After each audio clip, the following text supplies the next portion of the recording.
Welcome back to Learn English Through Story.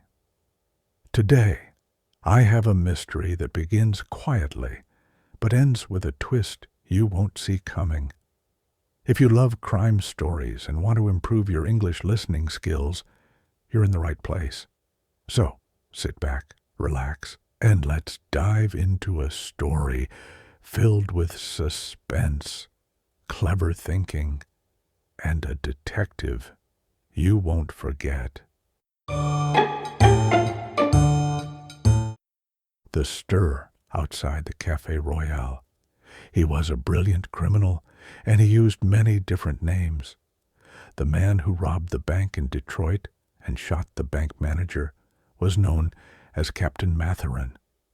The man who committed fraud in Melbourne was known as Rossiter. The police believed that Mathurin and Rossiter were the same man. The police could not catch Mathurin. He was very careful to protect his real identity. Most of the people who worked with him did not even know what he looked like. Only 2 people in the world could identify him. One of them was the bank manager he had killed in Detroit. Mathurin shot him in front of his girlfriend. It was the other person who ended Mathurin's criminal career. It all happened in a very dull way, if you look at it from one point of view. But the story is very different if you look at it from another point of view.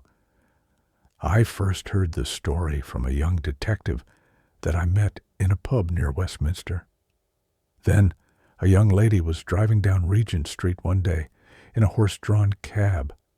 It was about 1:30 in the afternoon, and it was warm and sunny. The cab was traveling slowly because the young lady said she was frightened of horses. Regent Street was full of women doing their shopping and men standing around talking. The young lady looked at the street with interest. There was a little stir as the young lady's cab approached the Café Royal. One cab was stopping outside the restaurant, and there were 2 others behind it. The traffic in the street stopped for a moment. The girl looked at the people who were standing on the steps of the building. She sat back quickly in her seat. "Drop me here," she told the driver. Her accent was American. The driver stopped the cab, and the girl got out. She gave the driver a coin. The driver looked at it with interest. "Americans are very generous," he said to himself. The girl walked towards the Café Royal. She glanced at the men who were standing on the steps. Several of the men looked at her with interest. They were surprised to see a woman on her own. She entered the restaurant and walked into the dining room. "American, you can be sure of that," one of the men commented. "They go anywhere they want. They're not afraid of anything." There was a tall man walking in front of the girl towards the dining room. He was very well dressed. He stopped for a moment when he entered the dining room. He was looking for a table. The girl stepped behind him. The waiter waved the man to a table. The girl sat down at a table behind him. "Excuse me, madam," the waiter said to her. "This table is for 4 people. Would you mind—" "I guess I'll stay where I am," the girl said softly. She gave the waiter a determined look and put some money into his hand. The restaurant was full of people. Many people looked at the girl who was eating alone, but she did not seem to be embarrassed or shy. She did not look at anyone. When she was not looking at her plate, she kept her eyes fixed on the back of the man at the next table. He ordered champagne with his lunch. The girl drank water. But before we find out what this mysterious man is up to, if you're enjoying the suspense so far and learning some new expressions, give it a like. Don't forget to subscribe for more stories like this, and leave a comment below with your guess. Who do you think this man really is? And by the way, there's a quiz at the end to see how closely you've been paying attention." Suddenly, she called a waiter. "Please, bring me a sheet of paper and my bill," she said quietly. The waiter came back with a sheet of paper. The girl thought for a few minutes. Then she began to write something. She folded the paper and put it in her purse. Then she paid her bill. A few minutes later, the man at the next table paid his bill as well. The girl put on her gloves and watched the man's back. The man got up to leave the dining room. He walked past the girl's table. She turned her face away and looked at a mirror on the wall. Then she too got up. She followed the man out of the dining room. The man stopped on the steps for a moment. The porter was talking to a policeman. He noticed the man and asked him if he wanted a cab. "Yes, please," the man replied. Then the porter noticed the girl. She was standing behind the man. As he turned towards her, he saw that her hand was in the man's pocket. She was stealing something. She pulled her hand back quickly. The man cried out. He turned round to face the girl. "Is something missing, sir?" the porter asked him. "My cigarette case," the man said. "It's gone." "What's this?" said the policeman. He stepped forward. The porter pointed at the girl.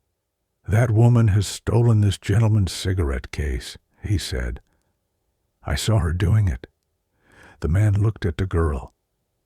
"Just give it back," he said quietly. "I don't want to make a fuss about it." "I haven't got it," the girl answered. "I'm not a thief. I never touched your pocket." "I saw her do it," the porter said again. "Right," said the policeman suddenly. "You'll have to come with me, young lady. You too, sir," he said to the well-dressed man. "We'll take a cab to the police station." "I didn't steal anything," the girl said again. She got into the cab very calmly. When it arrived, the policeman watched her carefully. He did not want her to throw anything out of the window. When they arrived at the police station, the girl denied the crime again. "We'll have to search her," the inspector decided. She was taken to a room for an interview with the female searcher. The girl entered the room of the female searcher. As soon as the door was closed, she put her hand in her pocket. She took out the cigarette case and placed it on a table. "There you are," the girl said. "Now," she went on, "I want you to look in this pocket, find my purse, and take it out." The woman took out the girl's purse. "Open it," the girl ordered. "There's a note inside," she said. "Read it, please." The woman took out the note the girl had written in the restaurant. It said, "I'm going to steal something from this man. It is the only way to get him into a police station without violence. He is Connell Matherin, alias Rossiter, alias Connell. The police in Detroit, New York, Melbourne, Colombo, and London want him. He is a very dangerous man. I am a New York detective, Nora Van Snoop." "Take that note to your boss," Miss Van Snoop told the woman. "Do it now." The woman left the room and spoke to someone in a corridor. A few minutes later, the inspector came into the room. "Don't worry, Miss Van Snoop," he told him. "I've got my documents here with me. I can prove who I am." "Are you sure that this is the man who shot the Detroit bank manager?" the inspector asked her. "Heavens," Miss Van Snoop cried. "Didn't I see him shoot Will Stevens with my own eyes?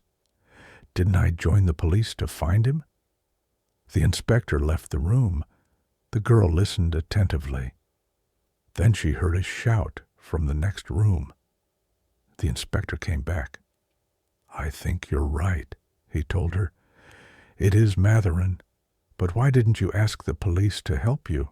"I wanted to arrest him myself," Miss Van Snoop explained. "And now I have," she said quietly. "Oh, Will." Miss Van Snoop sat down and began to cry. 30 minutes later, she left the police station and went into a post office. She telegrammed her resignation from the New York police force. What a twist, right? If you enjoyed that, just imagine what's coming next. Hit like, subscribe, and drop a comment. Did you expect Nora Van Snoop to be the real detective? I'll see you in the next story. Now, let's test your detective skills. Why did Nora Van Snoop pretend to steal the cigarette case? A. She wanted to test the police. B. She wanted to get revenge. C. It was the only way to get the criminal arrested without violence. D. She wanted to keep the case as evidence. Think carefully and drop your answer in the comments. Be sure to share why you think that's the right choice. Let's see who's really paying attention. And hey, if you like this one, you'll love the others too. I've added links to more story videos in the description. Feel free to check them out and keep improving your English while diving into more exciting adventures.